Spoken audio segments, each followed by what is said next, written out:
പ്രവാസ സാഹിത്യവുമായി ബന്ധപ്പെട്ട് കടലിനക്കരെ നിന്നുള്ള മാണിക്യക്കല്ലുകൾ എന്നുള്ള അടുത്ത സെഷൻ ആരംഭിക്കുകയാണ്. ജീവിതത്തിൻ്റെ തീക്ഷ്ണമായ വേനലിൽപ്പെട്ട് ഉലയുമ്പോഴും മനോഹരവും നിരന്തരവുമായ എഴുത്തുകൾ നമുക്ക് സമ്മാനിക്കുന്ന പ്രിയപ്പെട്ടവർ ശ്രീ ബെന്യാമിനെയും ഹരിദാ സാവിത്രിയെയും ഒപ്പം ഈ ചർച്ച നയിക്കുന്ന മോഡറേറ്റർ ഹരിരാജിനെയും വേദിയിലേക്ക് ക്ഷണിക്കുന്നു.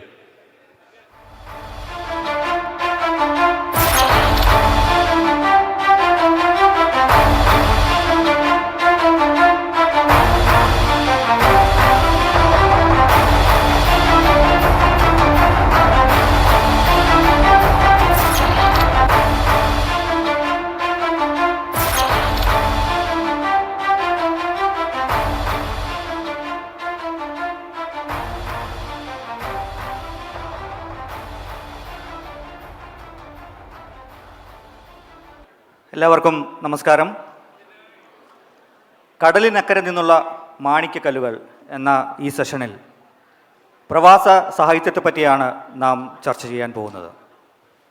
കടലിനക്കരെ നിന്നുള്ള രണ്ട് മാണിക്യങ്ങൾ തന്നെയാണ് ഈ ചർച്ചയിൽ പങ്കെടുക്കാൻ നമ്മോടൊപ്പം ഇവിടെ ഉള്ളത് എന്നത് തികച്ചും അഭിമാനകരമായ ഒരു കാര്യമാണ്.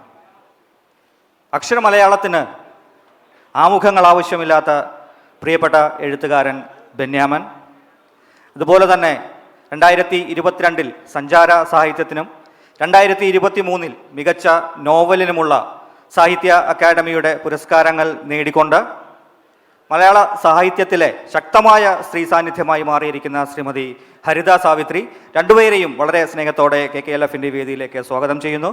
ഒപ്പം കുവൈറ്റ് പൊതുസമൂഹത്തെ പ്രതിനിധീകരിച്ചുകൊണ്ട് ഈ സെഷനിൽ പങ്കെടുക്കാൻ എത്തിയിരിക്കുന്ന ഡെലിഗേറ്റ്സിനെ, കലയുടെ സഹയാത്രികരെ എല്ലാവരെയും സ്വാഗതം ചെയ്യുകയാണ്. ഒരുപക്ഷെ മലയാളി സമൂഹത്തിൻ്റെ കുടിയേറ്റ ചരിത്രത്തോളം തന്നെ പഴക്കമുണ്ടാവും അവൻ്റെ സാംസ്കാരിക സാഹിത്യ പ്രവർത്തനങ്ങൾക്കും. ഇന്നീ ദിവസത്തിൽ നിന്നുകൊണ്ട് മലയാള സാഹിത്യത്തിൻ്റെ, മലയാള പ്രവാസ സാഹിത്യത്തിൻ്റെ നാൾ വഴികളിലൂടെ പ്രിയപ്പെട്ട ബെന്യാമന് ഒന്ന് സഞ്ചരിച്ചാൽ നന്നായിരിക്കും. എല്ലാവർക്കും ഒരിക്കൽ കൂടി നമസ്കാരം. ഉച്ചസമയമാണ്, ആഹാര നേരമാണ്, വിശപ്പടിക്കുന്ന നേരമാണ് എന്നൊക്കെ അറിയാം. ഈ നേരത്തിരുന്ന പ്രവാസ സാഹിത്യത്തെക്കുറിച്ച് സംസാരിക്കുന്നതിലൊരു യുക്തിരാഹിത്യമുണ്ട് എങ്കിൽ പോലും സാഹിത്യോത്സവങ്ങളുടെ ഒരു രീതി അനുസരിച്ച് ഇടതടവില്ലാതെ നിരന്തരം സെഷൻസുകളുമായി മുന്നോട്ട് പോവുക എന്നുള്ളത് കൊണ്ടാണ് നമ്മൾ ഈ മധ്യാഹ്നത്തിൽ ഇങ്ങനെ കൂടിയിരിക്കുന്നത്. മലയാളിയുടെ സഞ്ചാരത്തിന് എത്ര കാലദൂരമുണ്ട് എന്ന് ചോദിച്ചാൽ ഒരുപക്ഷെ നമുക്ക് ഓരോരുത്തർക്കും നിശ്ചയിക്കാനാവാത്തത്ര ദൂരമുണ്ട് എന്നാണ് ഞാൻ കരുതുന്നത്. അറിയപ്പെടുന്നത് ഒരുപക്ഷെ ഒരു 100 വർഷത്തിൻ്റെ ചരിത്രമാണ് എങ്കിൽ പോലും മലയാളി എന്നു മുതൽ പുറത്തേക്ക് സഞ്ചരിച്ചു തുടങ്ങി എന്ന് അന്വേഷിച്ചാൽ ഒരുപക്ഷെ ചരിത്രത്തിൽ രേഖപ്പെടുത്തിയിട്ട് കിട്ടുന്ന ഉത്തരങ്ങളിൽ വാസ്കോഡിഗാമയ്ക്ക് ശേഷം വന്ന കബ്രാളിൻ്റെ കപ്പലിൽ യൂറോപ്പിലേക്ക് പോയ ഇടികേളൻ എന്നും പറങ്ങോടൻ, മത്തായി, ജോസഫ് എന്ന് പറയുന്ന 4 പേരിലായിരിക്കും എത്തപ്പെടുന്നത് എന്ന് എനിക്ക് തോന്നുകയാണ്.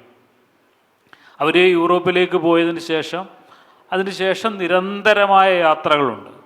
ഞാൻ കരുതുന്നത് മലയാളിയാവുന്നതിനും മുമ്പേ, കേരളമാവുന്നതിനും എത്രയോ കാലം മുമ്പേ നമ്മുടെ സഞ്ചാരങ്ങൾ തുടങ്ങിയിട്ടുണ്ടാകും എന്ന് തന്നെയാണ്.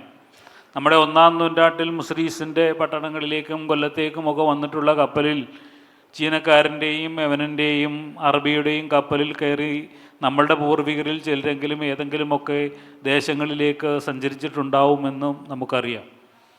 അങ്ങനെ നിരന്തരം യാത്രകൾ നമ്മളുടെ രക്തത്തിൽ അലിഞ്ഞു ചേർന്നതുകൊണ്ടാണ് പുതിയ കാലത്തിൽ നമുക്കും മൂലധനത്തിൻ്റെ സഞ്ചാരത്തിനനുസരിച്ച് പുതിയ രാജ്യങ്ങളിലേക്കും പുതിയ ദേശങ്ങളിലേക്കും നമുക്ക് സഞ്ചരിച്ചു പോകാൻ കഴിഞ്ഞുകൊണ്ടേ ഇരിക്കുന്നത് എന്ന് എപ്പോഴും വിചാരിക്കാറുണ്ട്. പ്രവാസമെന്ന ഒറ്റ വാക്കിൽ നമ്മൾ അടയാളപ്പെടുത്തുന്ന ഈ യാത്രയ്ക്ക് യഥാർത്ഥത്തിൽ ലോകത്തിൽ പലതരത്തിലുള്ള പ്രവാസങ്ങളെ, പലതരത്തിലുള്ള സഞ്ചാരങ്ങളെ അടയാളപ്പെടുത്തേണ്ടതുണ്ട്, അല്ലെങ്കിൽ പറയേണ്ടതുണ്ട് എന്ന് എനിക്ക് തോന്നുകയാണ്. ഇപ്പോൾ റെഫ്യൂജി എന്നോ മൈഗ്രേഷൻ എന്നോ എക്സൈൽ എന്നോ ഒക്കെ വ്യത്യസ്ത തരത്തിലുള്ള കാറ്റഗറിയിലുള്ള പ്രവാസങ്ങൾ ലോകത്ത് എമ്പാടുമുണ്ട്. പക്ഷേ മലയാളിക്ക് അത്തരത്തിൽ രാഷ്ട്രീയ പ്രതിസന്ധികൾ കൊണ്ടോ പ്രകൃതി ദുരന്തങ്ങൾ കൊണ്ടോ ഒന്നും രാജ്യം വിട്ടു പോകേണ്ടി വന്നിട്ടില്ല. മലയാളി എല്ലാ കാലത്തും പോയിട്ടുള്ളത് കൂടുതൽ മെച്ചപ്പെട്ട ജീവിതാവസ്ഥകൾ തേടി, കൂടുതൽ മെച്ചപ്പെട്ട സാമ്പത്തികാവസ്ഥകൾ തേടിയുള്ള യാത്രകളായിരുന്നു നമ്മളിൽ ബഹുഭൂരിപക്ഷത്തിൻ്റേതുമെന്നറിയാം. ഒരുപക്ഷെ കഴിഞ്ഞ നൂറ്റാണ്ടിൻ്റെ തുടക്കകാലത്ത് രാജ്യത്ത് പട്ടിണി വല്ലാതെ വ്യാപിച്ചിരുന്ന ഒരു കാലത്ത് നമ്മൾ ശ്രീലങ്കയിലേക്കോ മലേഷ്യയിലേക്കോ സിംഗപ്പൂരിലേക്കോ ഒക്കെ പോയതിൻ്റെ ഒരു ചരിത്രമുണ്ട്. ആഭ്യന്തരമായ ഒരു പക്ഷേ തിരുവിതാംകൂറിലുള്ളവർ മലബാറിലേക്ക് പോയതിൻ്റെ ഒരു വലിയ ചരിത്രമുണ്ട്. ആ ചരിത്രത്തിൻ്റെ തുടർച്ചയെന്നോണമാണ് ഒരു പക്ഷേ വിഷകന്യക എന്ന് പറയുന്ന ഒരു നോവൽ എസ്.കെ. പൊറ്റക്കാടിൻ്റേതായി ഉണ്ടാവുന്നത്. തിരുവിതാംകൂറിൽ നിന്ന് മലബാറിലേക്ക് പോയി അവിടെ ജീവിതം മെച്ചപ്പെടുത്താൻ അല്ലെങ്കിൽ ജീവിതം കരുപിടിപ്പിക്കാൻ ശ്രമിക്കുന്ന ആൾക്കാരുടെ ജീവിതം പറഞ്ഞുകൊണ്ട് വിഷകന്യകയിൽ അത് തുടങ്ങിയാണ്. പിന്നീട് ഈ പോയ ദേശങ്ങളിലേക്കൊക്കെ ഉള്ള ചരിത്രങ്ങൾ അവിടെ ചില രീതിയിൽ അടയാളപ്പെടുത്തപ്പെട്ടിട്ടുണ്ട്. എങ്കിൽ പോലും മൊത്തം പ്രവാസത്തിൻ്റെ ചരിത്രം പരിശോധിക്കുമ്പോൾ വളരെ ന്യൂനപക്ഷമായി മാത്രമേ അത് അടയാളപ്പെടുത്തപ്പെട്ടിട്ടുള്ളൂ എന്ന് നമുക്കറിയാം. അതിൻ്റെ പ്രധാനപ്പെട്ട കാരണങ്ങളിലൊന്ന്, ഇങ്ങനെ യാത്ര പോയവരിൽ ബഹുഭൂരിപക്ഷവും സാഹിത്യം എഴുതാൻ വേണ്ടി പോയവരോ ജീവിതം പകർത്താൻ വേണ്ടി പോയവരോ ആയിരുന്നില്ല എന്നുള്ളതാണ്. നിത്യജീവിതത്തിനു വേണ്ടി, അന്നത്തിനു വേണ്ടി, ഞാൻ മുമ്പേ പറഞ്ഞതുപോലെ ജീവിതം കൂടുതൽ കൂടി മെച്ചപ്പെടുത്തുന്നതിന് വേണ്ടി യാത്ര ചെയ്തവരുടേതായിരുന്നു ഈ യാത്രകൾ. അതുകൊണ്ട് തന്നെ അങ്ങനെ നടന്ന യാത്രകളിൽ ബഹുഭൂരിപക്ഷവും അവരുടെ വേദനകളും യാതനകളും സങ്കീർണതകളും ഒക്കെ യഥാർത്ഥത്തിൽ അടയാളപ്പെടുത്തപ്പെടാതെ പോയിട്ടുണ്ട് എന്നുള്ളതാണ്. മൊത്തം നമ്മുടെ മലയാളിയുടെ പ്രവാസത്തിൻ്റെ ചരിത്രവും അംഗസംഖ്യയും പരിശോധിക്കുമ്പോൾ എഴുതപ്പെട്ടിട്ടുള്ള കൃതികളെന്ന് പറയുന്നത് വളരെ ചെറുതാണ് എന്ന് നമുക്ക് കാണാൻ കഴിയും. ഇപ്പോൾ ഗൾഫ് പ്രവാസത്തെക്കുറിച്ച് തന്നെ സൂചിപ്പിച്ചാൽ, ഞാൻ മുമ്പേ ഇന്നലെ സൂചിപ്പിച്ചതുപോലെ 1925 മുതൽ കഴിഞ്ഞ ഒരു നൂറ്റാണ്ട് കാലമായി മലയാളി പല കാലങ്ങളിൽ ഇങ്ങനെ പലതരം ദേശങ്ങളിലേക്ക് വന്നുകൊണ്ടേയിരിക്കുക. പക്ഷേ അതിൽ അടയാളപ്പെടുത്തപ്പെട്ടിട്ടുള്ളത് എത്രയെന്ന് ചോദിച്ചാൽ വളരെ ന്യൂനപക്ഷമെന്ന് പറയേണ്ടി വരും. ഇപ്പോൾ വിജയൻ പരവൂർ എന്ന് പറയുന്ന ഒരാളുടെ സലാല എന്ന ഒരു നോവൽ സലാലയെക്കുറിച്ച് തുടങ്ങുന്ന ഒരു കൃതിയിലാണ് ഒരു പക്ഷേ നമുക്ക് പ്രവാസത്തെക്കുറിച്ചുള്ള കൃത്യമായ ഒരു അടയാളപ്പെടുത്തലെന്ന് നമുക്ക് വേണമെങ്കിൽ പറയാം. അതിനുശേഷം നമുക്ക് ഇവിടെ അറിയാവുന്നതുപോലെ പലതരത്തിലുള്ള കൃതികൾ, ഇപ്പോൾ നിങ്ങളിവിടെ സൂചിപ്പിക്കുന്നത് പോലെ ആടുജീവിതം പോലെയുള്ള കൃതികൾ, ഷീല ടോമിയുടെ കൃതികൾ, അല്ലെങ്കിൽ സോണിയ റഫീഖിൻ്റെ കൃതികൾ, അങ്ങനെ പലതരത്തിലുള്ള കൃതികളിലൂടെ ഗൾഫ് സാഹിത്യം അവിടെ ചെറിയ രീതിയിൽ അടയാളപ്പെടുത്തപ്പെട്ടിട്ടുണ്ട്. എങ്കിലും വലിയൊരു ജീവിതത്തെ അടയാളപ്പെടുത്താൻ ഇനിയും ബാക്കി കിടക്കുന്നുണ്ട് എന്നാണ് ഒരുപക്ഷെ ഗൾഫ് പ്രവാസത്തെക്കുറിച്ച് മാത്രം ചിന്തിക്കുമ്പോൾ നമുക്ക് മനസ്സിലാവുന്നത്. അതേ സമയത്ത് തന്നെ നിങ്ങൾ സിംഗപ്പൂരിലേക്ക് പോയവരെക്കുറിച്ച് ആലോചിക്കുമ്പോൾ വിലോസിനിയുടെ ചില കൃതികളിൽ അതിൻ്റെ ചില സൂചനകളോ ചില അവസ്ഥകളോ ഉണ്ട് എങ്കിൽ പോലും അതിനപ്പുറത്തേക്ക് മലേഷ്യയിലേക്ക് പോയവർ, പിന്നീട് ആദ്യകാലത്ത് ശ്രീലങ്കയിലേക്ക് പോയവരുടേത്, ആഫ്രിക്കൻ രാജ്യങ്ങളിലേക്ക് പോയവരുടെ, ഇപ്പോൾ എസ്.കെ. പൊറ്റക്കാടിൻ്റെ കബിനി എന്ന് പറയുന്ന ഒരു കൃതിയുണ്ട്.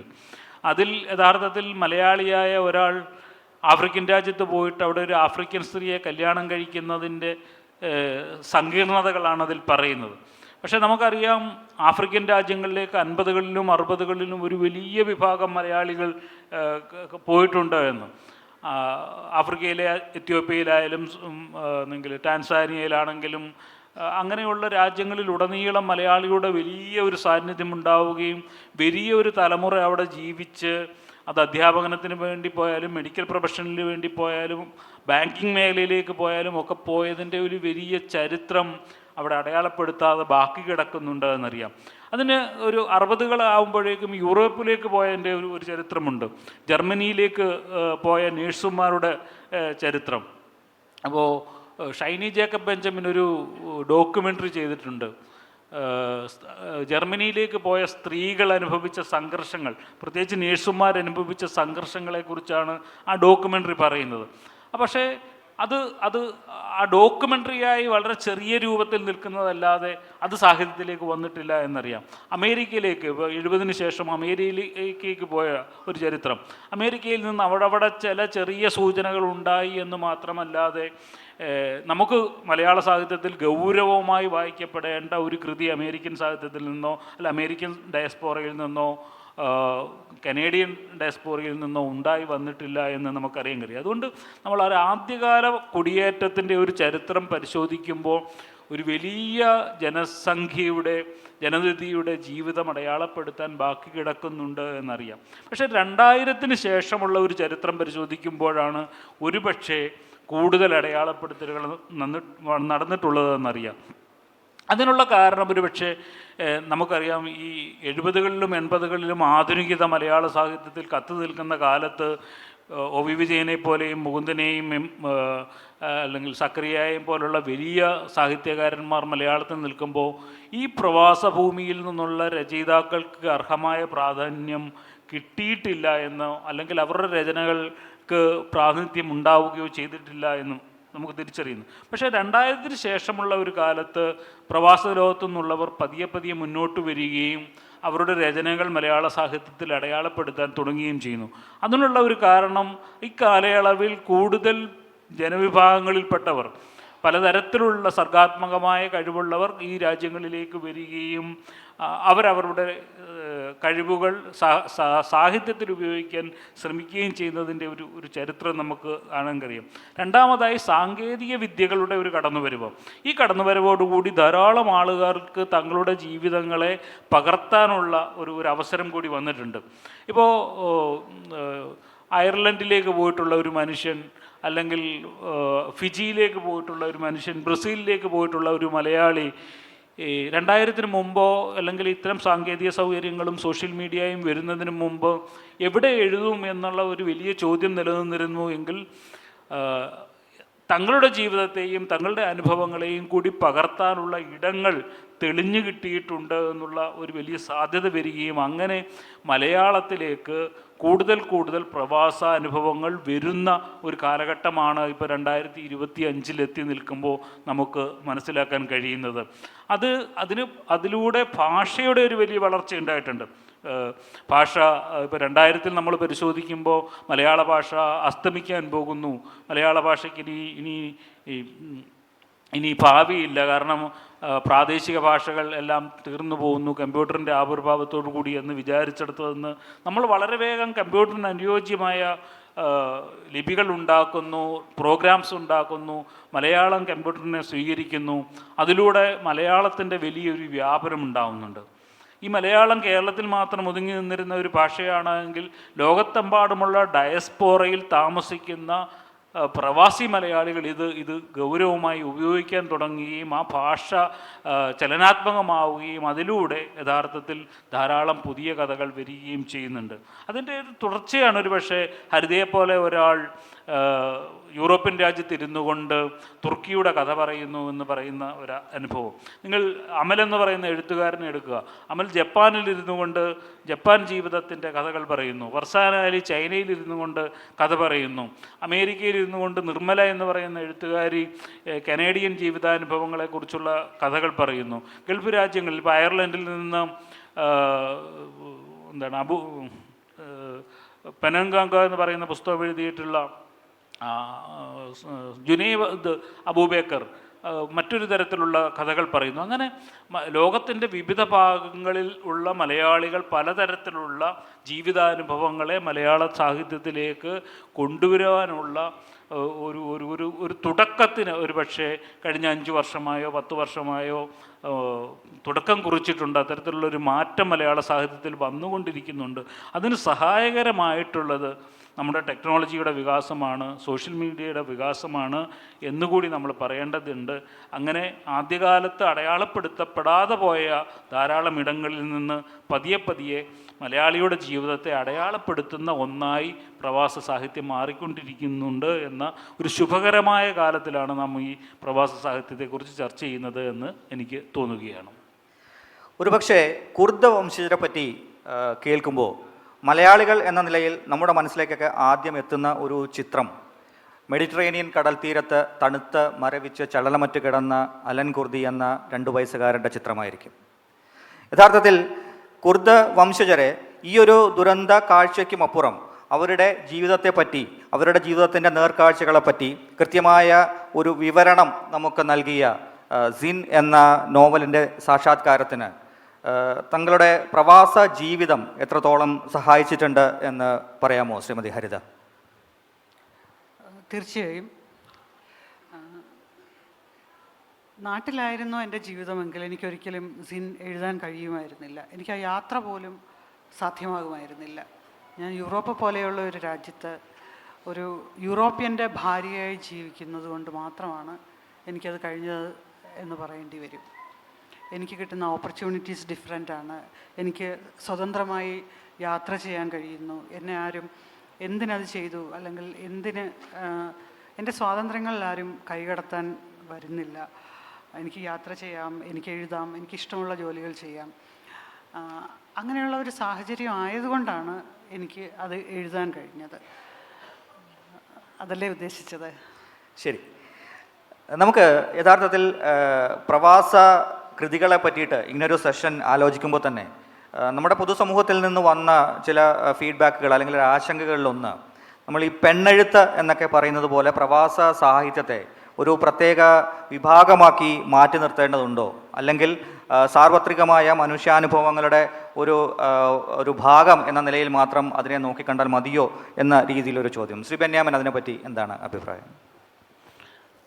നമ്മൾ പൊതുവിൽ നിരീക്ഷിക്കുമ്പോൾ പൊതു സാഹിത്യത്തിൻ്റെ തുടർച്ച തന്നെയാണ് പ്രവാസ സാഹിത്യം എന്ന് പറയുമ്പോൾ പോലും യഥാർത്ഥത്തിൽ ലോക സാഹിത്യത്തിൽ ഡയസ്പോറ ലിറ്ററേച്ചർ എന്ന് പറയുന്നത് ഒരു പ്രത്യേക വിഭാഗമായി ഉയർന്നു വന്നിട്ടുണ്ട് എന്ന സവിശേഷ സാഹചര്യത്തെ നാം കാണാതിരുന്നുകൂടാ.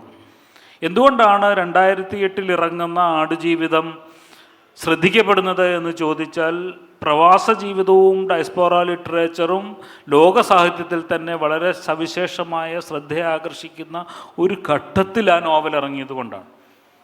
ഒരുപക്ഷെ നിങ്ങൾ 90കളുടെ ഒടുവിലോ 90കളുടെ ആദ്യമോ ആയിരുന്നു അതേ നോവൽ ഇറങ്ങിയിരുന്നെങ്കിൽ ഒരുപക്ഷെ വളരെ ശ്രദ്ധിക്കപ്പെടാത്ത ഒന്നായി ആ നോവൽ മാറുമായിരുന്നു എന്നുള്ളതാണ്.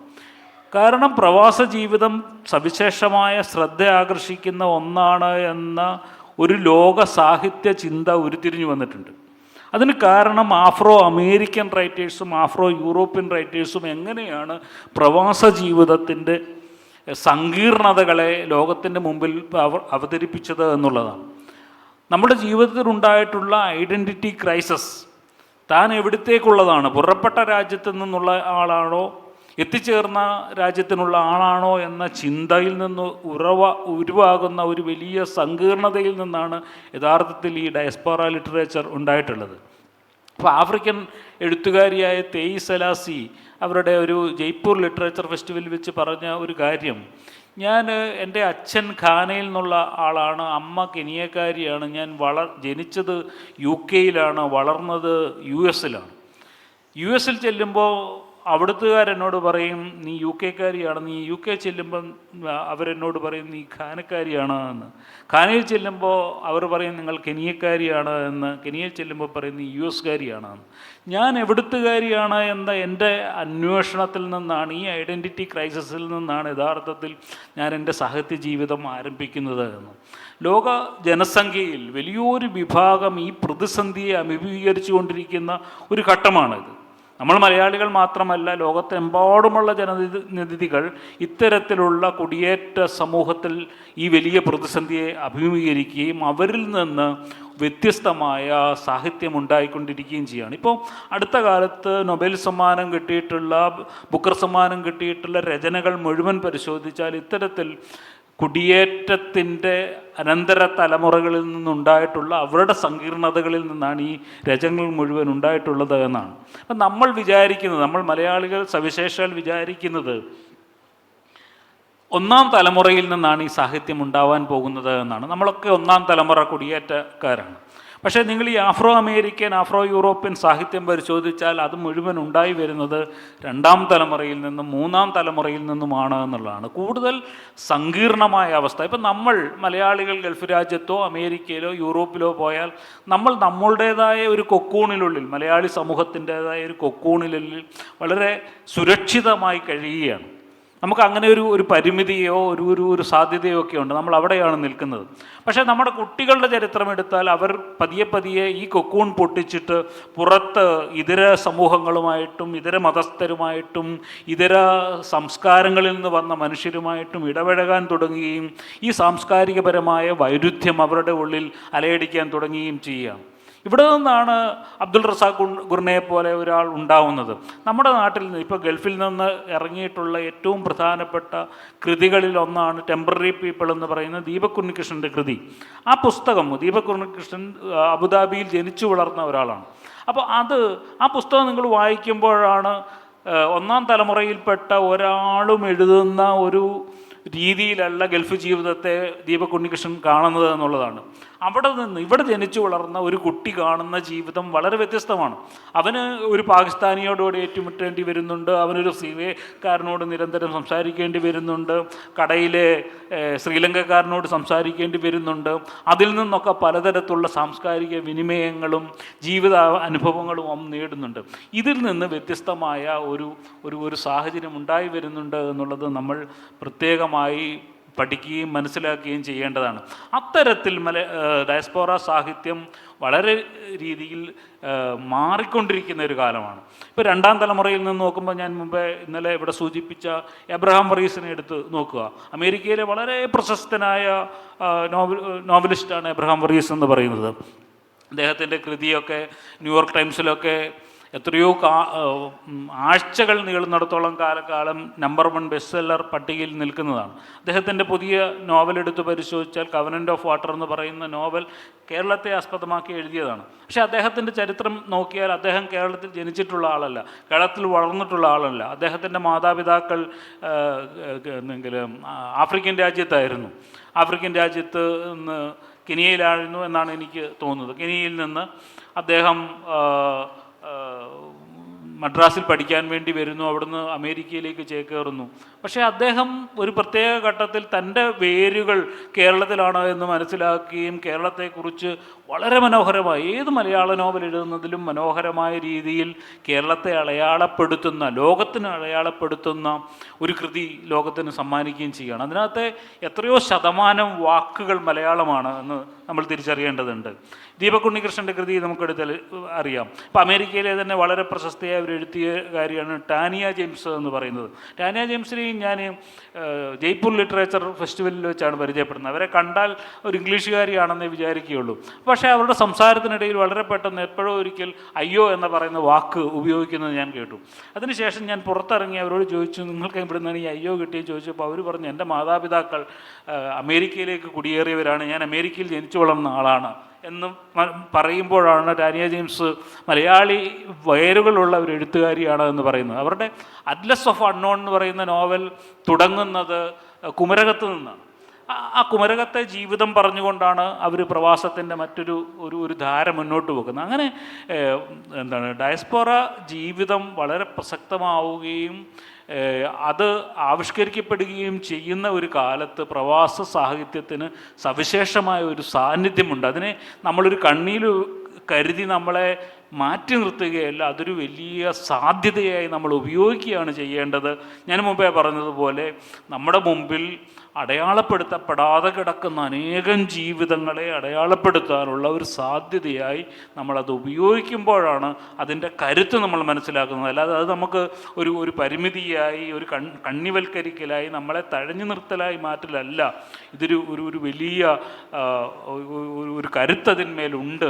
ലോകസാഹിത്യം ഇന്ന് നിലനിൽക്കുന്നത്, ഇന്ന് മുന്നോട്ട് സഞ്ചരിക്കുന്നത് ഈ ഡയസ്പോറ സാഹിത്യത്തിൻ്റെ മുകളിലാണ്. അതിൻ്റെ കരുത്തെന്ന് തിരിച്ചറിയുമ്പോൾ നമ്മൾ അതിൽ അഭിമാനിക്കുകയാണ് ചെയ്യുന്നത് എന്ന് എനിക്ക് തോന്നുന്നു. ശ്രീമതി ഹരിത, ഗൃഹാതുരത എന്ന് പറയുന്നത് നമ്മുടെ പ്രവാസ സാഹിത്യത്തിലെ ഒരു പ്രധാന വിഷയമാണ്. ഈ ഒരു വികാരത്തെ താങ്കൾ എങ്ങനെയാണ് നോക്കിക്കാണുന്നത്? ഇത് യഥാർത്ഥത്തിൽ ഒരു ശക്തിയാണോ പരിമിതിയാണോ?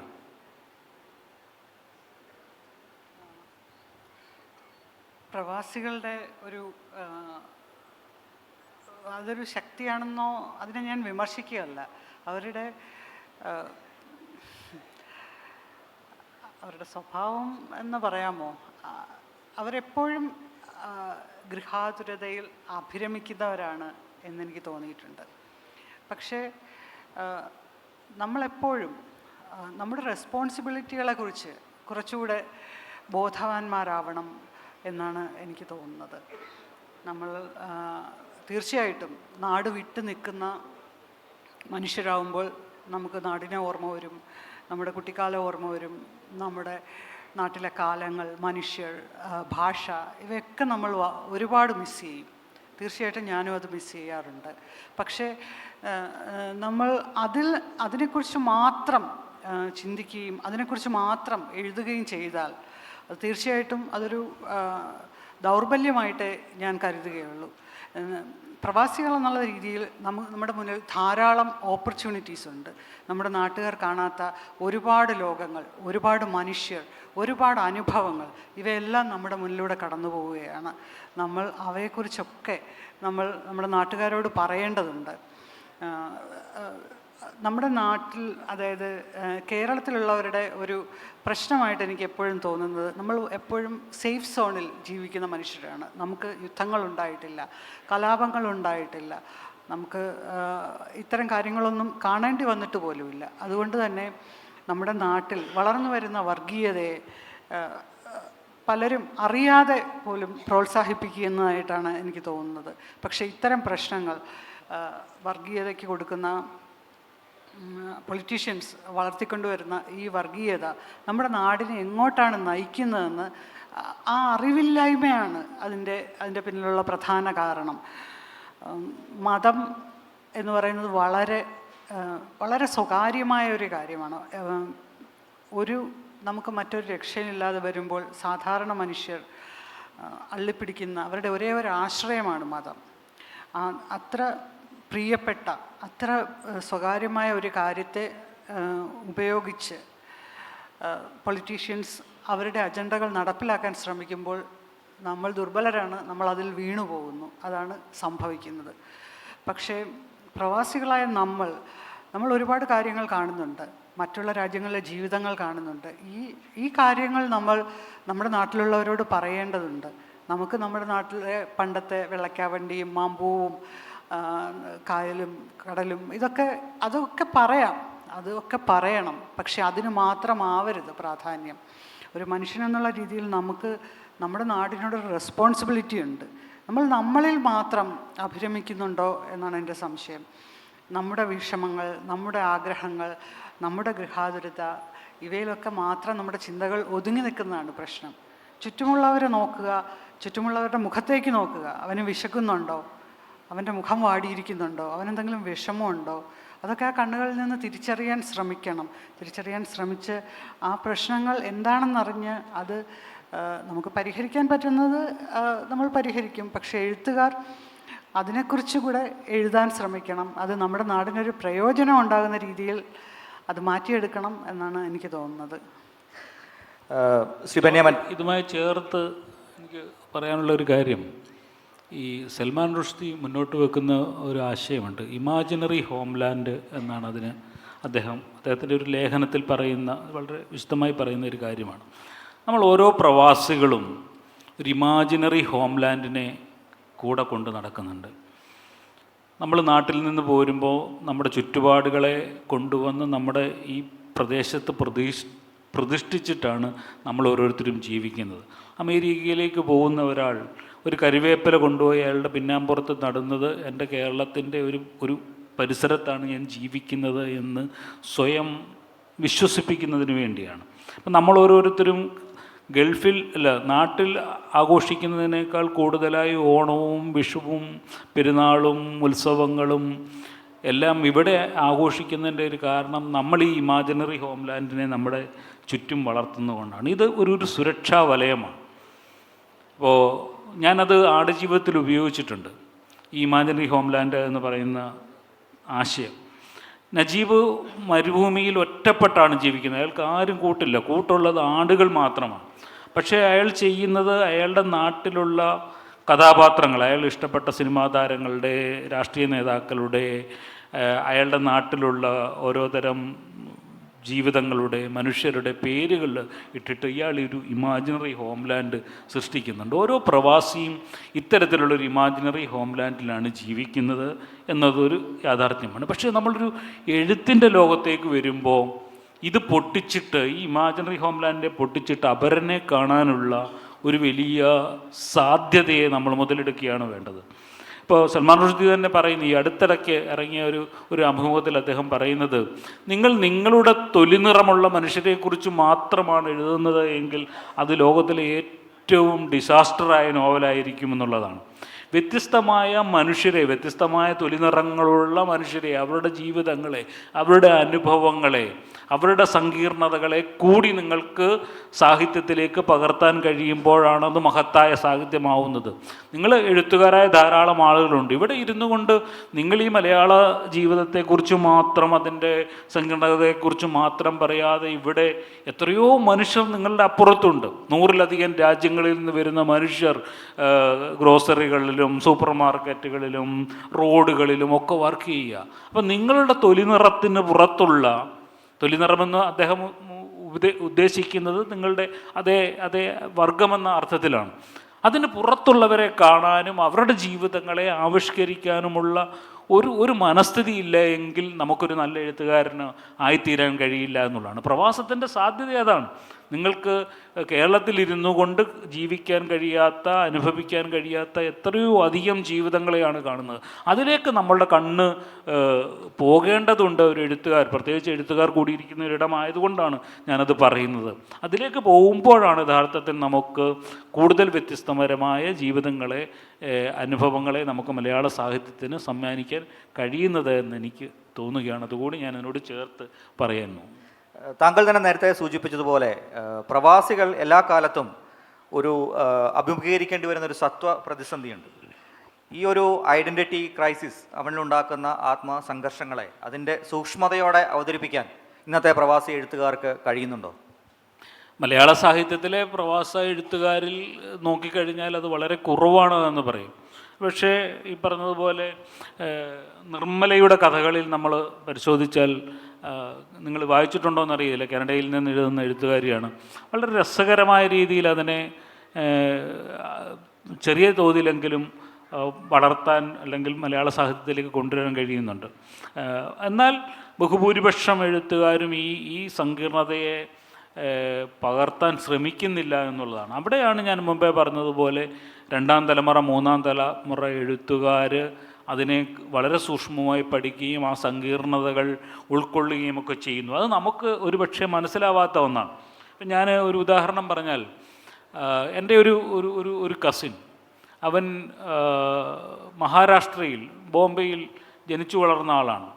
അവൻ മുംബൈയിൽ ജീവിക്കുന്ന അത്രയും കാലം വിചാരിച്ചിരുന്നത് അവൻ മഹാരാഷ്ട്രക്കാരനാണെന്നാണ്. അവൻ്റെ കൂട്ടുകാർ മഹാരാഷ്ട്രക്കാരാണ്, അവൻ മഹാരാഷ്ട്രൻ ഭാഷ സംസാരിക്കും, മറാത്തയാണ് സംസാരിക്കുന്നത്. കേരളത്തിൽ വന്നാൽ നമ്മളോടൊക്കെ വളരെ ഒരു മലയാളിയാണെന്ന് അവൻ ഒരു കാലത്തും വിചാരിച്ചിരുന്നില്ല എന്നുള്ളതാണ്.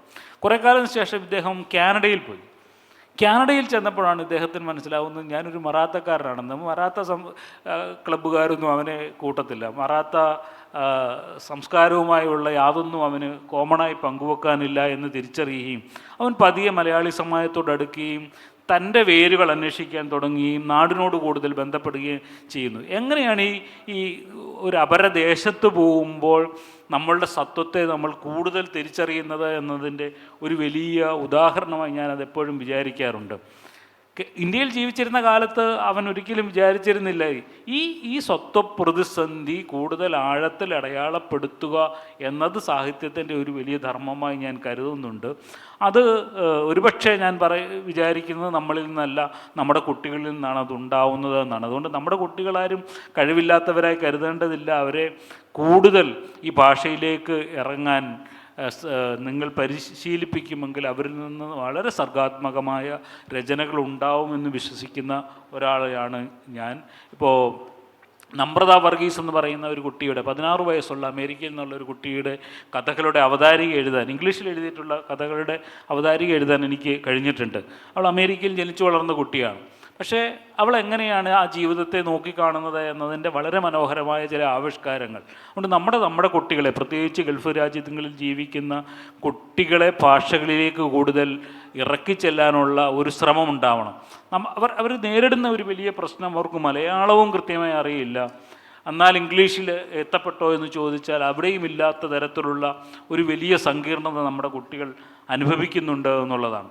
അതിൽ നിന്ന് ഉപരിയായി അവരെ ഈ ഭാഷയുടെ ഉപയോഗത്തിന്മേൽ കൂടുതൽ കരുത്തുള്ളവരാക്കി മാറ്റുമെങ്കിൽ അവരുടെ സങ്കീർണതകൾ അവർ കൂടുതൽ മനോഹരമായി ആവിഷ്കരിക്കുമെന്നാണ് തോന്നുന്നത്. അപ്പം താങ്കൾ ചോദിച്ച ആ ചോദ്യം ഒരു പക്ഷേ നമ്മളിൽ നിന്നല്ല ഉണ്ടാവുന്നത്, ആ സങ്കീർണത അടുത്ത തലമുറയിൽ നിന്നുണ്ടാവുകയും അവരിൽ നിന്ന് മെച്ചപ്പെട്ട രചനകൾ ഉണ്ടാവുകയും ചെയ്യുമെന്ന് ഞാൻ ആശിക്കുകയാണ് ചെയ്യുന്നത്.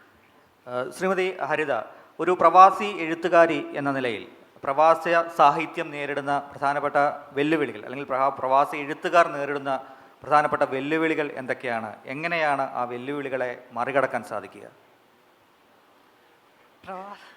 പ്രവാസ സാഹിത്യം നേരിടുന്ന ഏറ്റവും വലിയ വെല്ലുവിളി നേരത്തെ നമ്മൾ പറഞ്ഞ കാര്യം തന്നെയാണ്, നൊസ്റ്റാൾജിയ. അതിനെ മറികടന്നേ പറ്റൂ. അതിൽ അഭിരമിക്കുകയാണ് ഓരോ പ്രവാസ സാഹിത്യകാരന്മാരും സാഹിത്യകാരികളും.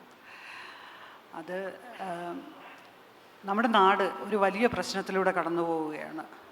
നമ്മുടെ നാടിൽ മതവും രാഷ്ട്രീയവും കൂട്ടിക്കുഴച്ച് ഒരു വിഷലിപ്തമായ ഒരു കോമ്പിനേഷൻ നമ്മുടെ നാടിനെ കീഴടക്കിക്കൊണ്ടിരിക്കുകയാണ്. ഇങ്ങനെയുള്ള ഒരു സാഹചര്യത്തിൽ ഒരു റൈറ്റർ എന്ന നിലയിൽ നമ്മുടെ സ്കിൽസ്, നമ്മുടെ കഴിവുകൾ നമ്മുടെ നാടിനെ സഹായിക്കാൻ എങ്ങനെയാണ് യൂസ് ചെയ്യേണ്ടത്, അല്ലെങ്കിൽ നമ്മുടെ നാട്ടുകാരെ നേർവഴിക്ക് നയിക്കാൻ, അല്ലെങ്കിൽ അവർക്ക് അറിഞ്ഞുകൂടാത്ത കാര്യങ്ങൾ പറഞ്ഞു കൊടുക്കാൻ, ഇതേ സാഹചര്യത്തിലൂടെ കടന്നുപോയ മറ്റു നാടുകളിലെ പ്രശ്നങ്ങൾ അവരോട് പറയാൻ, ആ രാജ്യങ്ങളിലെ മനുഷ്യർ അനുഭവിക്കുന്ന വിഷമങ്ങളെക്കുറിച്ച് പറയാൻ ഒക്കെ നമുക്ക് കഴിയും. നമുക്ക് അങ്ങനെയുള്ള ആളുകൾ നമ്മുടെ ചുറ്റുമുണ്ട്. നമുക്ക് അങ്ങനെയുള്ള സ്ഥലങ്ങളിലേക്ക് യാത്ര ചെയ്യാൻ പറ്റും. ഒരുപാട് കാര്യങ്ങൾ നമ്മുടെ മലയാളികൾക്ക് അറിഞ്ഞുകൂടാത്ത പല കാര്യങ്ങളും നമ്മൾ കാണുന്നുണ്ട്, അറിയുന്നുണ്ട്, അനുഭവിക്കുന്നുണ്ട്. ഇവയെക്കുറിച്ചൊക്കെ സംസാരിക്കുകയാണ് വേണ്ടത്. ഇതിനെയൊക്കെ തടസ്സമായിട്ട് നിൽക്കുന്ന ഏറ്റവും വലിയ പ്രശ്നമായിട്ട് എനിക്ക് തോന്നുന്നത് ഈ നൊസ്റ്റാൾജിയ തന്നെയാണ്. അതിനെ മറികടക്കേണ്ടതുണ്ട്. ഇത്തരം കാര്യങ്ങൾ ഒരുപാട് പേർ എഴുതി കഴിഞ്ഞു. നമുക്ക് മുമ്പേ നടന്ന ഒരുപാട് പ്രവാസ സാഹിത്യകാരന്മാർ എഴുതി കഴിഞ്ഞ കാര്യമാണ് ഈ നാടിനെക്കുറിച്ചുള്ള എന്താ പറയുക, ഈ ഗൃഹാതുരതയെക്കുറിച്ച് ഒരുപാട് എഴുതി കഴിഞ്ഞു. ആ കാലം കഴിഞ്ഞു പോയി. ലോകം മുന്നോട്ട് നടക്കുകയാണ്. ലോകത്തിന് വേണ്ടി പ്രയോജനമുള്ള എന്തെങ്കിലും കാര്യങ്ങൾ ചെയ്യാൻ ശ്രമിക്കുക എന്നുള്ളതാണ് പ്രവാസ സാഹിത്യകാരന്മാരും കാര്യങ്ങളും ചെയ്യേണ്ടത് എന്നാണ് എൻ്റെ അഭിപ്രായം. ശ്രീമതി ഹരിത, സിൻ എന്ന നോവലിലേക്ക് തന്നെ നമ്മൾ തിരിച്ചു വരുമ്പോൾ ഒരു ലക്ഷണമൊത്ത ഒരു പൊളിറ്റിക്കൽ നോവലായി തന്നെ സിൻ വിലയിരുത്തപ്പെടുന്നുണ്ട്. അപ്പോൾ ഇത്തരത്തിലൊരു സൃഷ്ടി നടത്തുമ്പോൾ ഏതെങ്കിലും തരത്തിലുള്ള ഭീഷണികൾ നേരിടേണ്ടി വന്നിട്ടുണ്ട്? ഇതുവരെ എനിക്ക് മറ്റു രാജ്യങ്ങളിൽ നിന്ന്, അതായത് ടർക്കിയിൽ നടന്ന ഒരു വംശഹത്യയെ അടിസ്ഥാനമാക്കിയാണ് ഈ നോവൽ എഴുതിയിരിക്കുന്നത്. പക്ഷേ എനിക്കിതുവരെ ടർക്കിയിൽ നിന്ന് ഒരു ഭീഷണിയും നേരിടേണ്ടി വന്നിട്ടില്ല എന്നതാണ് സത്യം. അത് ഇതുവരെ ടർക്കിഷിൽ പ്രസിദ്ധീകരിച്ചിട്ടില്ല. ഇംഗ്ലീഷിൽ വന്നിട്ട് അധിക നാളുകളായിട്ടില്ല. കഴിഞ്ഞ വർഷമാണ് ഇംഗ്ലീഷിലേക്ക് വന്നത്. അതങ്ങനെ അങ്ങ് പ്രസിദ്ധമായിട്ടുമില്ല. പക്ഷേ എനിക്ക് തെറിവിളികൾ നേരിടേണ്ടി വന്നിട്ടുണ്ട്. നമ്മുടെ നാട്ടിലെ എർദോഗനെ ദൈവമായി കരുതുന്ന ഒരു വർഗീയ സംഘടനയുടെ അനുയായികൾ, ആ സംഘടനയിൽ പ്രവർത്തിക്കുന്നവർ എന്നെ സോഷ്യൽ മീഡിയയിൽ വന്ന് ആക്ഷേപിക്കുന്ന തരത്തിൽ ധാരാളം സംസാരിക്കുകയും തെറിവിളിക്കുകയും ഒക്കെ ചെയ്തു തുടങ്ങി. അതിനെ ഞാൻ നേരിട്ടത് വളരെ അഗ്രസീവായി തിരിച്ചടിച്ചുകൊണ്ടാണ്. ടർക്കിയിൽ ഒരുപാട് ഹ്യൂമൻ റൈറ്റ്സ് വയലേഷൻസ് നടക്കുന്നുണ്ട്. നമുക്ക് കേട്ടിരിക്കാൻ ബുദ്ധിമുട്ടുള്ള രീതിയിലുള്ള പ്രശ്നങ്ങൾ. അവയിൽ ഓരോന്നും ഓരോ ദിവസമായി എഴുതി പോസ്റ്റ് ചെയ്തുകൊണ്ടാണ് ഞാൻ തിരിച്ചടിച്ചത്. ആ കഥകൾ ആളുകൾ കൂടുതൽ ഷെയർ ചെയ്യാൻ തുടങ്ങി. അവർ ഷെയർ ചെയ്യുന്ന എർദോഗൻ്റെ വീരകഥകൾ, എർദോഗൻ കുട്ടികളെ സഹായിച്ച കഥ, എർദോഗൻ്റെ മനുഷ്യസ്നേഹം, അതുമായി റിലേറ്റഡ് ആയിട്ടുള്ള ഒരുപാട് കഥകൾ നമ്മുടെ മോഡിയെ സഹായിക്കുന്ന വാട്സാപ്പ് കഥകളെപ്പോലെ അവരും സ്പ്രെഡ് ചെയ്യാൻ തുടങ്ങിയിരുന്നു. ആ കഥകളേക്കാൾ ശക്തമായി ഞാൻ ഈ ഫേസ്ബുക്കിൽ എഴുതുന്ന അനുഭവങ്ങൾ, ഹ്യൂമൻ റൈറ്റ്സ് വയലേഷൻസിനെ കുറിച്ചുള്ള എക്സ്പീരിയൻസസ് അത് പരക്കാൻ തുടങ്ങിയപ്പോൾ ഈ തെറിവിളി സംഘം അവരുടെ പരിപാടികൾ അവസാനിപ്പിക്കുകയും പിൻവാങ്ങുകയും ചെയ്തു. ഇതാണ് ഇങ്ങനെ ഒരു അനുഭവമേ എനിക്ക് ഉണ്ടായിട്ടുള്ളൂ. ഇനി എന്താണ് വരാൻ പോകുന്നതെന്നറിയില്ല.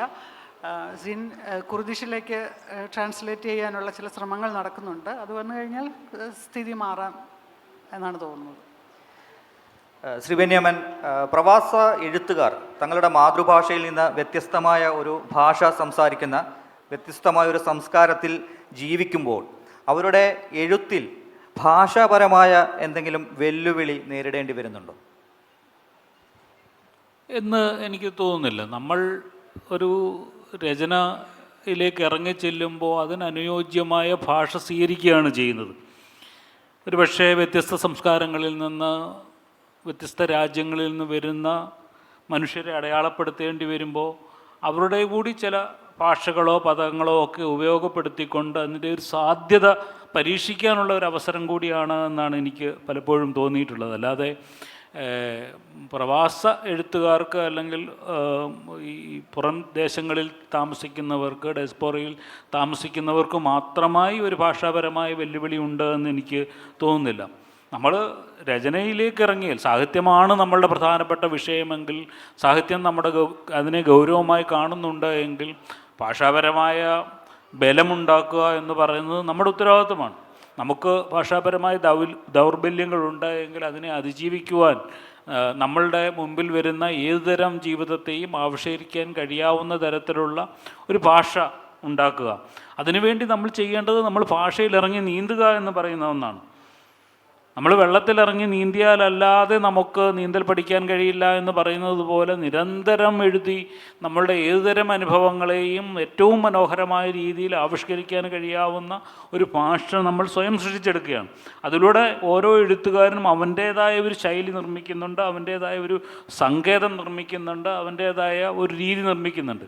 അതിലേക്ക് ഇറങ്ങിച്ചെല്ലണമെങ്കിൽ നിരന്തരമായ പരിശ്രമം ഉണ്ടാവേണ്ടതുണ്ട് എന്നുള്ളതാണ്. ഭാഷാപരമായ ദൗർബല്യം പലപ്പോഴും നമ്മൾ എഴുതുന്ന വിഷയത്തിൻ്റെ ഗൗരവം നഷ്ടപ്പെടുത്തുന്നുണ്ട്. പ്രവാസ എഴുത്തുകാരിൽ ചിലർക്കെങ്കിലും ആ ഒരു പരാധീനതയുള്ളതായി എനിക്ക് തോന്നിയിട്ടുണ്ട്. ഭാഷയിലുള്ള ബലമില്ലായ്മ നിങ്ങൾ മുന്നോട്ട് വെക്കുന്ന ആ വിഷയത്തിന്മേൽ നിങ്ങൾക്ക് ഏറ്റവും ഗൗരവമായി അതിനെ പറഞ്ഞു ഫലിപ്പിക്കാൻ കഴിയാതെ പോകുന്നുണ്ട്. അതുകൊണ്ട് ഭാഷയിൽ വലിയ പിടുത്തമുണ്ടാവുക, ബലമുണ്ടാവുക എന്ന് പറഞ്ഞാൽ ഏറ്റവും കഠിനമായ വാക്കുകൾ ഉപയോഗിക്കുക എന്നുള്ളതല്ല. ഏറ്റവും മനോഹരമായ രീതിയിൽ, ഏറ്റവും സൂക്ഷ്മമായ രീതിയിൽ അതിനെ പറഞ്ഞു വെക്കാനുള്ള ഒരു ഭാഷാപരമായ ശക്തി നമ്മൾ ആർജിച്ചെടുക്കേണ്ടതാണ് എന്നുള്ളതാണ്. അല്ലാതെ മറ്റു തരത്തിലുള്ള ഭാഷാപരമായ വെല്ലുവിളികളൊന്നും നമ്മൾ നേരിടുന്നതായി എനിക്ക് പ്രത്യക്ഷത്തിൽ തോന്നിയിട്ടില്ല.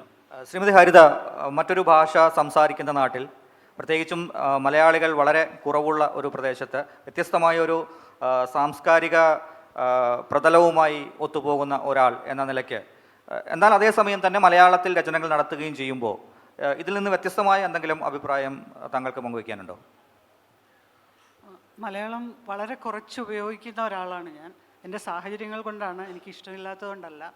എൻ്റെ ഹസ്ബൻഡ് ഒരു വിദേശിയാണ്, ഒരു യൂറോപ്യനാണ്. അപ്പോൾ സ്വാഭാവികമായും അദ്ദേഹത്തിന് കൂടെ മനസ്സിലാകുന്ന ഭാഷയിൽ വീട്ടിൽ കമ്മ്യൂണിക്കേറ്റ് ചെയ്യുക എന്ന് പറയുന്നതാണ് മാന്യത. അതുകൊണ്ട് തന്നെ കൂടുതൽ നേരവും ഇംഗ്ലീഷ് ഉപയോഗിക്കേണ്ടി വരുന്നു. മാത്രമല്ല എൻ്റെ കുട്ടികൾ അവിടെ വളർന്ന കുട്ടികളായതുകൊണ്ട് അവരുടെ മാതൃഭാഷ മലയാളമല്ല.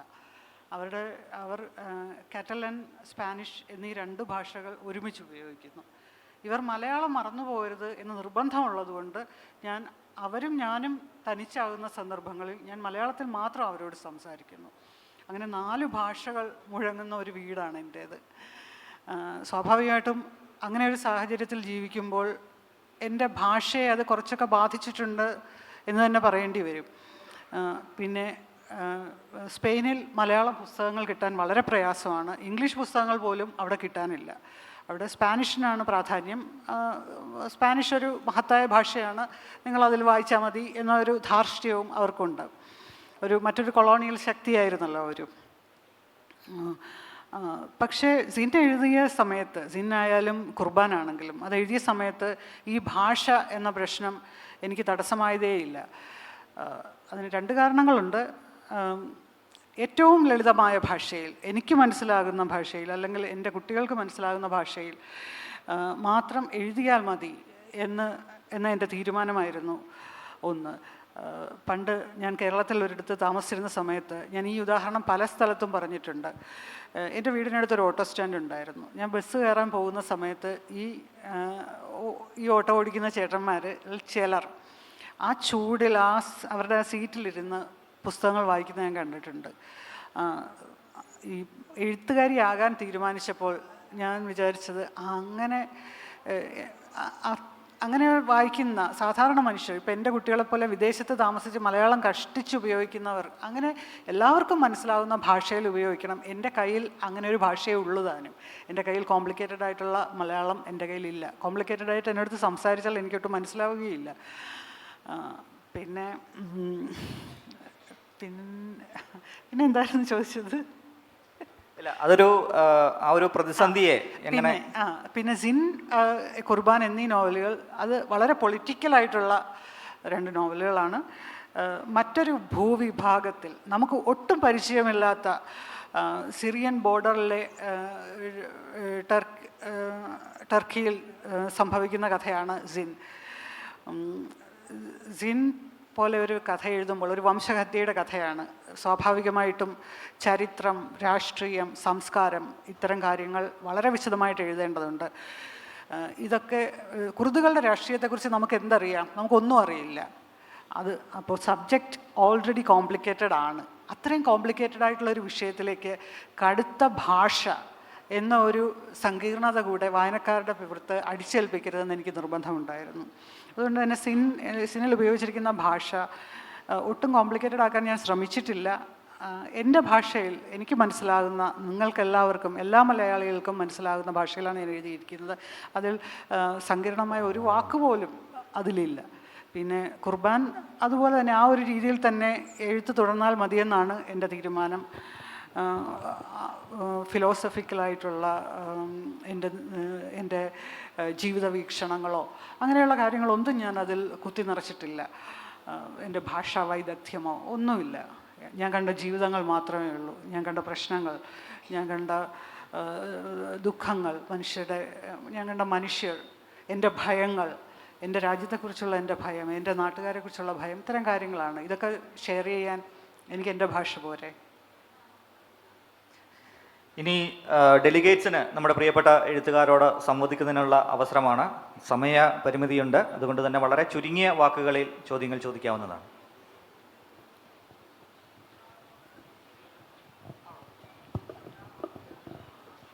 നമസ്കാരം. ബെന്യാമിൻ സാറിനോടാണ്. ഈ പാതിരാത്രിയിലും പൊള്ളുന്ന ചൂടിലാണ് ഓരോ പ്രവാസി സാഹിത്യങ്ങൾ രചിക്കപ്പെടുന്നതാണ് ഞങ്ങൾ കരുതുന്നത്. അങ്ങൊരു പ്രവാസി സാഹിത്യത്തിൻ്റെ ഘടനയിൽ വരുന്ന ഒരാളാണ്. പ്രവാസി സാഹിത്യങ്ങളെ നാട്ടിലുള്ള എഴുത്തുകാർ, മറ്റ് പ്രധാനപ്പെട്ടവരൊക്കെ എങ്ങനെയാണ്, നിരൂപകരൊക്കെ എങ്ങനെയാണ് നോക്കിക്കാണുന്നത്, അല്ലെങ്കിൽ ഇവരെങ്ങനെയൊക്കെയാണ് അതിനെക്കുറിച്ച് ചിന്തിക്കുന്നത്? മറ്റൊരു ചോദ്യങ്ങളുണ്ട്, ഹരിത മേഡത്തോടാണ്. ഞാനൊരു യൂറോപ്യനെ കല്യാണം കഴിച്ചതുകൊണ്ടാണ് എനിക്ക് എൻ്റെ സ്വാതന്ത്ര്യങ്ങളുള്ളതെന്ന് ആദ്യം പറയുന്നത് കേട്ടു. നമ്മളെപ്പോലുള്ള പുരോഗമന കാഴ്ചപ്പാടുള്ള മനുഷ്യർ, മലയാളത്തിൻ്റെ മനുഷ്യർ കേരളത്തിൽ താമസിക്കുമ്പോൾ, അത്തരത്തിലുള്ള ആൾക്കാർ ജീവിക്കുമ്പോൾ എങ്ങനെയാണ് നമ്മളെ മാറ്റി നിർത്തി അങ്ങനെ ചിന്തിക്കാൻ കഴിയുന്നതെന്ന് കൂടെ വ്യക്തമാക്കിയാൽ കൊള്ളാം. 34 വയസ്സ് വരെ കേരളത്തിൽ ജീവിച്ച ഒരാളാണ് ഞാൻ ഒരു മലയാളിയെ അങ്ങനെയുള്ള ആരെയും ഞാൻ കണ്ടിട്ടില്ല. സോറി.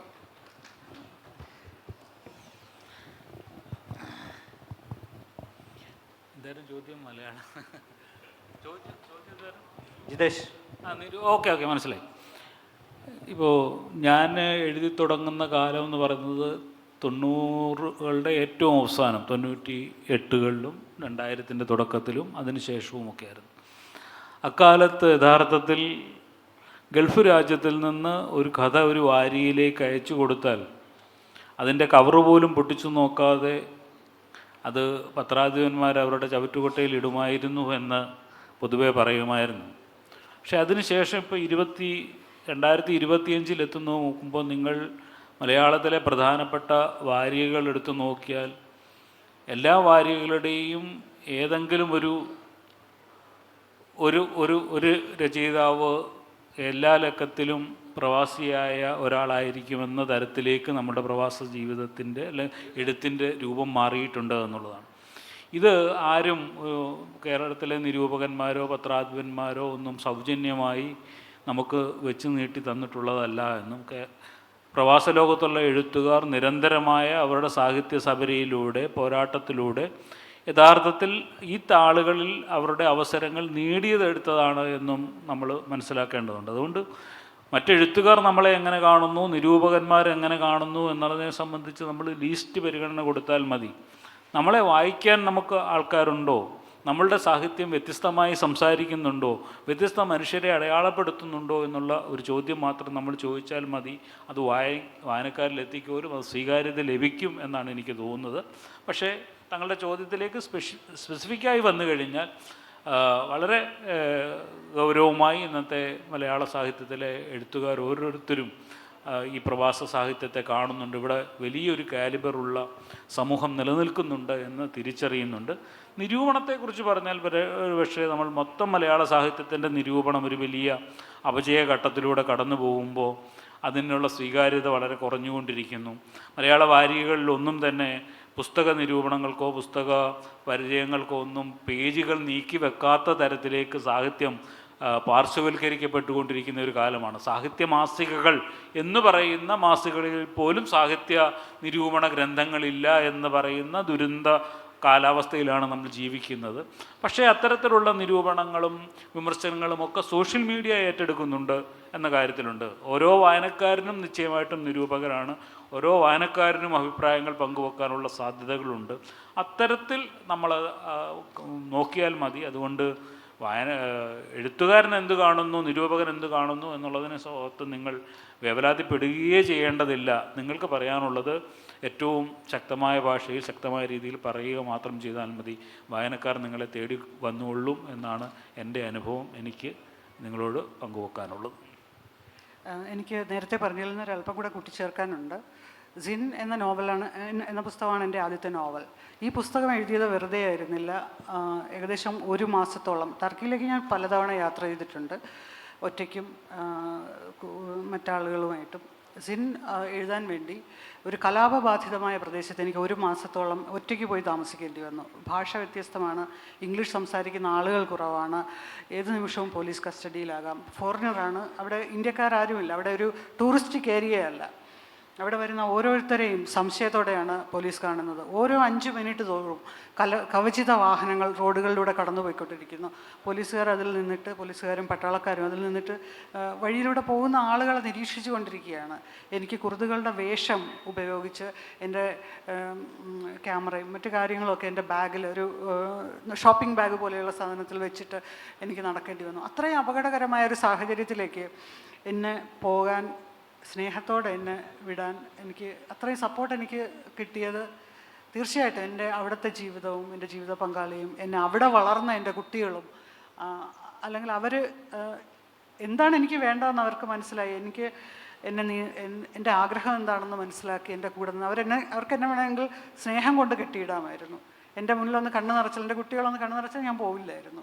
പക്ഷെ അത് ചെയ്യാതെ അമ്മയ്ക്ക് എന്താണ് വേണ്ടത് എന്ന് മനസ്സിലാക്കി നമുക്ക് വേണ്ടതെല്ലാം അമ്മ ചെയ്തു. ഇനി അമ്മ സ്വന്തം ജീവിതം നോക്കണം എന്ന് പറയുന്ന 2 കുട്ടികളായി അവർ വളർന്നു വന്നതുകൊണ്ടാണ്. അല്ലെങ്കിൽ നീ നിൻ്റെ ജീവിതം ജീവിക്കൂ, ഞാൻ കുട്ടികളെ നോക്കിക്കോളാം എന്ന് പറയുന്ന ഒരു ഹസ്ബൻഡും എൻ്റെ കൂടെ ഉള്ളത് കൊണ്ട് മാത്രമാണ് എനിക്ക് അത്ര സമാധാനത്തോടെ പോയി അവിടെ നിന്ന് അത് എഴുതി, അത് കണ്ട് പഠിച്ച് മനസ്സിലാക്കി തിരിച്ചു വന്ന് എഴുതാൻ കഴിഞ്ഞത്. ഈ ഒരു സാഹചര്യം ഞാനൊരു മലയാളിയാണ്, മലയാള സമൂഹത്തിൽ ജീവിച്ച ഒരാളാണ്, മലയാളി ഫാമിലിയാണ്, ഇപ്പോഴും എൻ്റെ കുടുംബം കേരളത്തിലാണ്.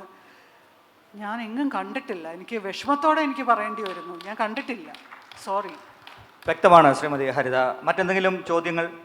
ഹായ് സാർ, എൻ്റെ പേര് അമ്പിളി. എനിക്ക് 2 പേരോടും ചോദിക്കാനുണ്ട്. ബെന്യാമിൻ സാറിനോട് ചോദിക്കാനുള്ളത്, ഇപ്പം മലയാള സാഹിത്യത്തിൽ ഒരുപാട് പുതിയ എഴുത്തുകാർ വരുന്നുണ്ട്, നമുക്ക് ഒരുപാട് നല്ല പുസ്തകങ്ങൾ കിട്ടിയിട്ടുണ്ട്. അതിൽ ചില പുസ്തകങ്ങളൊക്കെ വായിക്കുമ്പം തോന്നിയിട്ടുണ്ട് ഇത് കുറേയും കൂടെ നേരത്തെ വായിക്കണമായിരുന്നു, അല്ലെങ്കിൽ ഒരുപാട് ആളുകൾ ഇത് വായിക്കപ്പെടണം എന്ന് തോന്നിയിട്ടുണ്ട്. റീസെൻ്റ്ലി സാറിന് വായിച്ച പുസ്തകങ്ങളിൽ കുറേയും കൂടെ ആളുകൾ ഇത് വായിച്ചിരുന്നെങ്കിൽ നന്നായിരുന്നു എന്ന് മലയാളത്തിൽ തോന്നിയ ഒരു പുസ്തകം ഏതാണ്? മാമിനോട്. മലയാളത്തിൽ ധാരാളം പുസ്തകങ്ങൾ വന്നുകൊണ്ടിരിക്കുന്നുണ്ട്. പ്രവാസ സാഹിത്യത്തിൽ ഇപ്പോൾ ഷീല ടോമിയുടെ ആ നദിയോട് പേര് ചോദിക്കരുത് എന്ന് പറയുന്ന പുസ്തകം, സിൻ എന്ന് പറയുന്ന പുസ്തകം, അങ്ങനെ ഇപ്പം എസ് ഹരീഷിൻ്റെ പട്ടുനൂൽപ്പുഴു എന്ന് പറയുന്ന പുസ്തകം വന്നിട്ടുണ്ട്. വിനോയ് തോമസിൻ്റെ ചില കൃതികൾ, മുതൽ പോലെയുള്ള കൃതികൾ വന്നിട്ടുണ്ട്.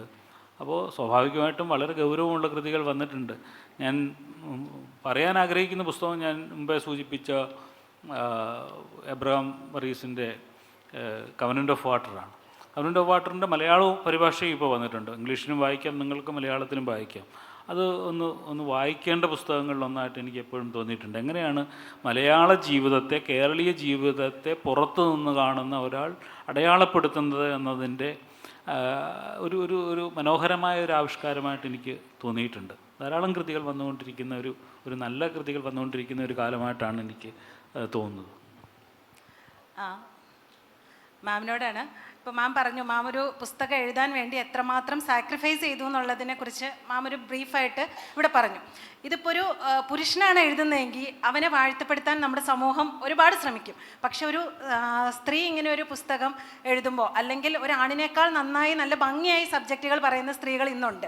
അപ്പം പല രീതിയിലും സൈബർ ബുള്ളിങ് ആണെങ്കിലും ഒരു സ്ത്രീ ഒരു ആശയം പറയുമ്പോൾ ഒരു പുരുഷൻ പറയുന്നതിനേക്കാൾ കൂടുതൽ അവൾ എപ്പോഴും സൈബർ ബുള്ളിങ് നേരിടേണ്ടി വരുന്നുണ്ട്. അതുപോലെ എഴുത്തിനെ ആണെഴുത്ത്, പെണ്ണെഴുത്ത് അങ്ങനെ പറഞ്ഞ് കാറ്റഗറൈസ് ചെയ്യേണ്ട ഒരു കാര്യമുണ്ടോ?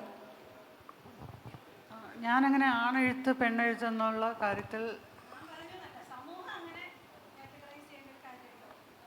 അതിൻ്റെ ആവശ്യമുണ്ടെന്ന് എനിക്ക് തോന്നുന്നില്ല. എഴുത്ത് എന്ന ഒരൊറ്റ കാര്യമുള്ളൂ. അതിൽ ആണെഴുതുന്നത് പെണ്ണെഴുതുന്നത് അങ്ങനെ വേർതിരിച്ച് നിർത്തേണ്ട കാര്യമുണ്ടെന്ന് എനിക്ക് തോന്നുന്നില്ല.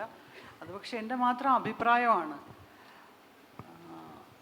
പിന്നെ നേരിടേണ്ടി വരുന്ന വെല്ലുവിളികളെക്കുറിച്ച് പറയുമ്പോൾ ശരിയാണ്, സ്ത്രീകൾ എഴുതുമ്പോൾ അതിന് കുറച്ചുകൂടെ പരിഹാസവും ഒക്കെ നേരിടേണ്ടി വരുന്നുണ്ട്.